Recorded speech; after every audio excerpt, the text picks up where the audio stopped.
How do I find a good graphic designer on Fiverr? That's a really good question. Let's go to Fiverr really quickly and I'll show you kind of my process there. So here's the thing, as far as my experience goes, here's the thing about Fiverr. Here on Fiverr, if I was searching graphic designer, something I'm just going to point out really quickly for you is on Fiverr, you get what you pay for. Now, the reviews I think are important. Like, I think it's important to look at, like, 5-star, they have a lot of reviews. Okay, that's good. Like, essentially, like as if you were shopping on Amazon. However, I would really stay away from the cheap ones. I really would. Like, anytime in the past that I've gone with like the $5 or $10 option, I haven't been impressed. Like, it hasn't been terrible. I don't want to say it's been awful, but I just haven't been like blown away or anything. So what I would do is I would probably start at like the little bit higher premium ones and work from there. I'm not saying like, oh, this one for sure is a yes. I would want to click on it, message them. Almost everyone I've ever worked with on Fiverr, I always message them before I purchase. Always, always, always, always. So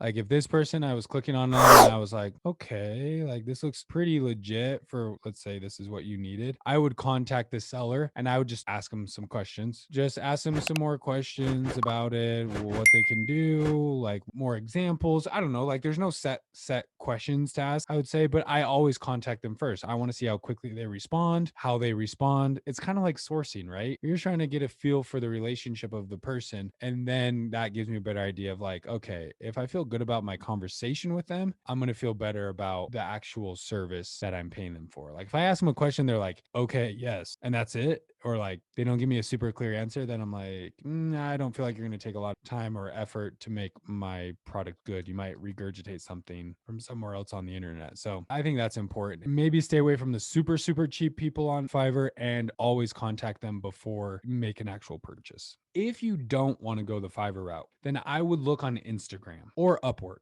Upwork.com is another freelancing website. It's pretty much like Fiverr, but a little bit higher end. Like you get a lot more local United States based contractors. They'll be more expensive. Don't get me wrong. Like instead of paying $5 for a logo, you could pay $200, but you're going to work with someone more closely one-on-one. You might even be able to do like a Zoom call before, really talk about what you're trying to do with your brand, the direction you're trying to take. And it's just a much better experience. Again, at the end of the day, you get what you pay for. If you pay for a $5 logo, you're going to get a $5 logo. If you pay for a $200 logo, you're going to have a $200 logo. And yes, Fiverr and Upwork are kind of the same thing. That question just came in too. I'll show you Upwork. So this is Upwork. It's like I said, it's kind of like Fiverr, but usually a little bit more high end. I think I'm on like you can actually do freelance work or find freelance work, but you'll probably find people that are, like I said, a little bit more expensive, hourly, $30 an hour, or it might be per project basis. But yeah, it's essentially the same service. Just these tend to be a lot more foreign, like outside the US, versus on Upwork, you can do like US only and only focus on United States freelancers.